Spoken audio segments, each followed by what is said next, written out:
Hi student, I am your maths teacher Shivam. तो अब आज हम डिस्कस करेंगे एक ऐसा टॉपिक जो बहुत कॉमन सा टॉपिक है, बिल्कुल सिंपल टॉपिक है और एक बेसिक टॉपिक है मैथमेटिक्स का, जिसका नाम है फ्रैक्शन। लेकिन ये एक ऐसा टॉपिक है जो छोटी क्लास से स्टार्ट हो जाता है। इसको हम थर्ड फोर्थ क्लास में पढ़ना स्टार्ट कर देते हैं और जब तक मैथमेटिक्स पढ़ेंगे ये टॉपिक हमारे साथ हर एक लेवल में चलेगा, चाहे वो आपका प्राइमरी लेवल हो, secondary level, middle level, higher level. Mathematics में ये टॉपिक हमेशा यूज़ होगा ही होगा। और जितने भी हमारे पास मैथमेटिक एक्सप्रेशन बनेंगे उनमें जैसे फ्रैक्शन की टर्म में कोई भी नंबर आएगा तो उनका जैसे प्लस करना है, उनको माइनस करना, उनको मल्टीप्लाई करना, उनको डिवाइड करना, उसमें हर जगह ये टॉपिक आपके काम आएगा। तो ये टॉपिक जितना बेसिक, जितना सिंपल है, उतना ही इम्पोर्टेंट भी है आपके लिए। तो टॉपिक है हमारे पास फ्रैक्शन। तो देखो, हम इसको बिल्कुल सिंपल तरीके से समझेंगे, कंसेप्ट के साथ वन बाय वन इसको समझेंगे बिल्कुल इजी वे में, ताकि हमें जो है हमेशा के लिए ये फिर याद रहे कि कैसे फ्रैक्शन बनती है, फ्रैक्शन होती क्या है, कैसे उसको प्लस करेंगे, कैसे उसको माइनस करेंगे। हालांकि हम सिर्फ इस वीडियो में फ्रैक्शन की डेफिनेशन और देखेंगे वो बनती कैसे है और उसके टाइप्स के बारे में स्टडी करेंगे। बाकी जो उसमें ऑपरेशन लगेंगे, प्लस माइनस मल्टीप्लाई डिवाइड, वो हम नेक्स्ट वीडियो में देखेंगे। तो चलो स्टार्ट करते हैं हम इसको। जैसे जैसे हम पढ़ेंगे वैसे वैसे आपको क्लियर होती चलेगी चीज़ें। तो हम इसको बिल्कुल सिंपल तरीके से देखेंगे, तो आप इसको ध्यान से देखना। देखो, सबसे पहले तो फ्रैक्शन होती क्या है। तो फ्रैक्शन को हम सिंपल 4 वर्ड में डिफाइन करेंगे। Part of a whole. कि फ्रैक्शन आपकी पार्ट ऑफ अ होल क्या होती है। पार्ट आपको पता है पार्ट क्या होता है, होल क्या होता है। होल होता है जैसे पूरा, जैसे कोई भी पूरी क्वांटिटी है या सारा का सारा क्वांटिटी, उसके पार्ट्स जब हम बनाएंगे तो उन पार्ट्स को ही हम फ्रैक्शन बोलेंगे। अब देखो सिंपल, हम इसको एक एग्जांपल से स्टार्ट करते हैं। जैसे मान लो एक एग्जांपल ले लेते हैं, बिल्कुल सिंपल सा एक एग्जांपल है हमारे पास। मान लो कोई पिज्जा है हमारे पास, एक हमारे पास इस तरह का सर्कुलर पिज्जा है। अब पिज्ज़ा के बाद हम लोग हैं मान लो 4। टोटल कितने हैं हम लोग? 4 लोग हैं और पिज़्ज़ा है एक। अब इस पिज़्ज़ा को 4 लोगों में डिवाइड करना है और कंडीशन भी ये है कि सभी को जो है इक्वल पार्ट्स मिले या सभी को एक बराबर पिज़्ज़ा मिले। तो फिर वैसी कंडीशन में हम क्या करते हैं, आप लोग भी घर में क्या करते हैं, जैसे कोई पिज़्ज़ा है या कुछ भी है, उसको अगर डिवाइड करना है 4 लोगों में तो हम क्या करेंगे, उसमें उसके 4 इक्वल पार्ट्स करेंगे। ऐसे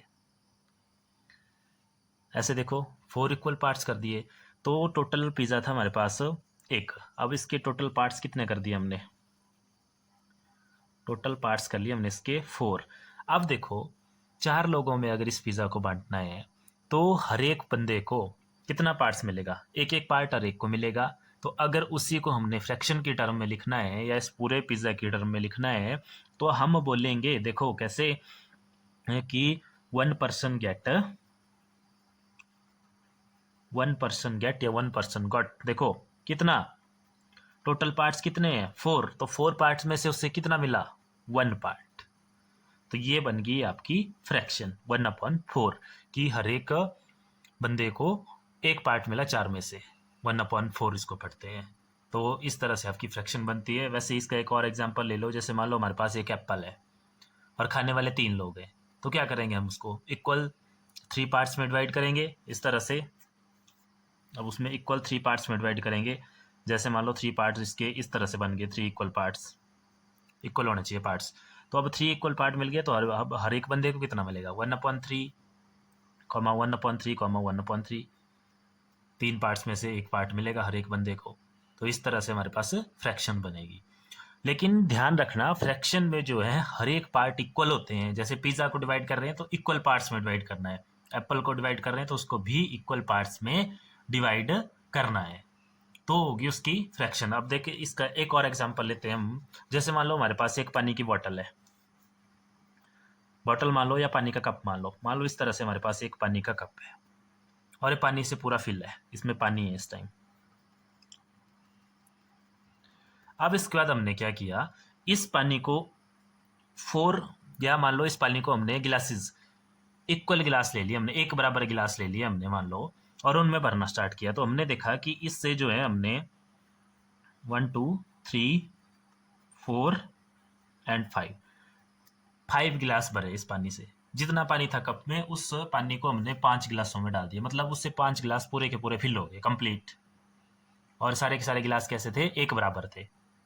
तो अब जो इसमें पानी था वो थी होल क्वांटिटी, और अब जो इन ग्लासेस में पानी आया तो देखो एक गिलास में कितना पानी आया होगा, टोटल पार्ट्स हुए पानी के 1 2 3 4 5, 5, तो एक गिलास में आया एक पार्ट, तो 1/5 बन गई उसकी फ्रैक्शन। तो जो गिलास में पानी है उसकी क्या फ्रैक्शन बन गई, 1/5, कि 5 पार्ट्स में से 1 पार्ट है वो, हर एक गिलास के लिए ऐसे ही बनेगी ये। क्लियर है। अब देखो इसमें और एग्जांपल देखते हैं हम आगे। जैसे मान लो हमारे पास इस तरह से एक, अब मान लो इस तरह से हमारे पास एक पैटर्न बना हुआ है, और उस पैटर्न में जो है हर एक पार्ट इक्वल है। अब देखो इसमें 1 2 3 4 5 6 पार्ट हैं टोटल, और हर एक पार्ट इक्वल है, और फिर उसमें से मान लो ऐसे किन्हीं 2 पार्ट्स को कलर किया हुआ है। तो फिर पूछिए हमारे से फ्रैक्शन ऑफ कलर्ड पार्ट, हमारे से पूछा है कि फ्रैक्शन ऑफ कलर्ड पार्ट क्या रहेगा, कलर्ड पार्ट। तो अब देखो टोटल पार्ट कितने हैं, 1 2 3 4 5 6, तो 6 है टोटल, और कलर कितने पार्ट्स को किया गया उसमें, 6 में से 1 और 2 पार्ट को कलर किया है, तो उसकी फ्रैक्शन ऑफ कलर्ड पार्ट आ गई हमारे पास 2/6। इसको आगे और सिंपल भी कर सकते हैं, इसको जैसे काट सकते हैं आप लोग, जैसे 2 1 2 2 3 6, तो आगे 1/3। ठीक है, तो इसका मतलब सर जैसे 6 में से 2 पार्ट कलर हैं और 3 में से 1 है, तो देखो हर एक 3 में से, जैसे फर्स्ट 3 है 1 2 3, इनमें से 1 पार्ट कलर्ड है, 1 2 3 इनमें से भी 1 पार्ट कलर्ड है। उसी तरह से अगर यहाँ पे अनकलर्ड पार्ट की फ्रैक्शन हमने निकालनी हो, या नॉट कलर्ड जिसमें कलर नहीं किया गया है उस पार्ट की फ्रैक्शन निकालनी हो, तो नॉट कलर्ड की कितनी आ जाएगी, तो नॉट कलर्ड की फ्रैक्शन आ जाएगी 1 2 3 4, 4/6। दोबारा काट सकते हैं इसको 2 के टेबल से, 2 2 4, 2 3 6, तो आएगी 2/3, मतलब 3 में से 2 पार्ट। क्लियर है। तो ये था आपका फ्रैक्शन की फ्रैक्शन बनती कैसे है। अब हमारे पास कोई भी अगर होल नंबर है उसको भी हम फ्रैक्शन के टर्म में लिख सकते हैं, जरूरी नहीं है कि फ्रैक्शन आपकी इसी तरह से लिखी होगी। तो होल नंबर को भी चलो बाद में देखते हैं। देखो अब आपको यहाँ से एक चीज़ क्लियर होगी कि कोई भी जो फ्रैक्शन है वो इस तरह से लिखी होगी, जैसे 2/3 है या 4/5 होगा, इस तरह से अगर कोई फ्रैक्शन लिखी है। तो देखो अब ये जो ऊपर वाला पार्ट होता है नंबर, जो ऊपर वाला नंबर है इसको बोलते हैं हम न्यूमरेटर, इसको बोलते हैं न्यूमरेटर, और नीचे जो वाला जो पार्ट होता है उसको बोलते हैं डिनोमिनेटर, डिनोमिनेटर। क्लियर है। ऊपर वाले पार्ट को बोलेंगे न्यूमरेटर, नीचे वाले पार्ट को बोलेंगे डिनोमिनेटर। तो फ्रैक्शन दो पार्ट्स से मिलके बनी होती है, न्यूमरेटर एंड डिनोमिनेटर। अब जरूरी नहीं है कि आपकी जो फ्रैक्शन है वो ऐसे बनेगी 4/5, जैसे मान लो इसी तरह से कोई चाहिए। अगर आपके पास कोई होल नंबर है उसको भी हम फ्रैक्शन की टर्म में लिख सकते हैं। कैसे, अब जैसे मान लो सिंपल 2 है हमारे पास, तो अब देखो 2 को हम कैसे फ्रैक्शन की टर्म में लिख सकते हैं। तो अगर 2 को हम सिंपल 2/1 लिख दें, 1 से इसको डिवाइड कर दें, तो 1 2 ज़ा 2, दोबारा इसका आंसर 2 ही आएगा। तो ये हमने लिख लिया इसको फ्रैक्शन की टर्म में, जहाँ पे 2 न्यूमरेटर एंड 1 डिनोमिनेटर। और देखो 2 को कैसे लिख सकते हैं, जैसे मान लो मैंने एक नंबर लिख लिया यहाँ पे 8। अब 8 को मैं किस नंबर से डिवाइड करूँ कि आंसर मेरे पास 2 आए, तो मैं 8 को डिवाइड करना पड़ेगा 4 से, तो 4 2 ज़ा 8, तो आ गया हमारे पास 2। तो इस तरह से हम किसी भी नंबर को फ्रैक्शन की टर्म में लिख सकते हैं। तो ये तो होगी हमारे पास फ्रैक्शन। यहाँ से आपको क्लियर हो गया कि फ्रैक्शन में दो पार्ट होते हैं, न्यूमरेटर एंड डिनोमिनेटर। अब चलो आगे देखते हैं इसके टाइप्स ऑफ फ्रैक्शन वगैरह। तो फ्रैक्शन में आगे एक टाइप्स है unlike fraction and like fraction, कि हम लाइक फ्रैक्शन किन फ्रैक्शंस को बोलते हैं और अनलाइक फ्रैक्शन कौन सी फ्रैक्शन होती है। तो सबसे पहले देखो इसमें देखेंगे हम लाइक फ्रैक्शन। तो मान लो आप लोगों के पास 3 4 फ्रैक्शन दी हो, और वो सारी की सारी फ्रैक्शन इस तरह से हो, जैसे 3/7, 5/7, 9/7, 11/7। तो अब देखो इन सभी की सभी फ्रैक्शन का जो डिनोमिनेटर है वो सेम है, वो कितना है, दैट इज 7।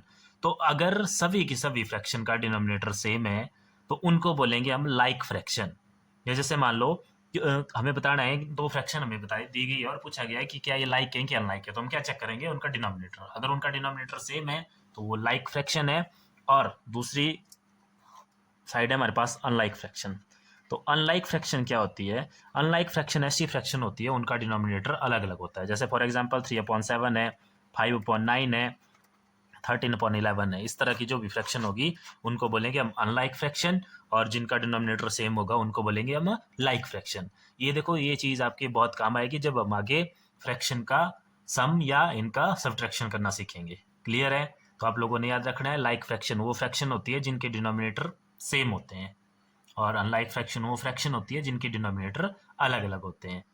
ठीक है, तो अब इसके बाद आती है हमारे पास proper fraction, improper fraction, proper fraction and improper fraction, और उसके साथ होता है एक और टाइप्स जिसको बोलते हैं हम मिक्स्ड फ्रैक्शन, उसको पढ़ेंगे हम नेक्स्ट पार्ट में। तो आज के लिए इतना ही।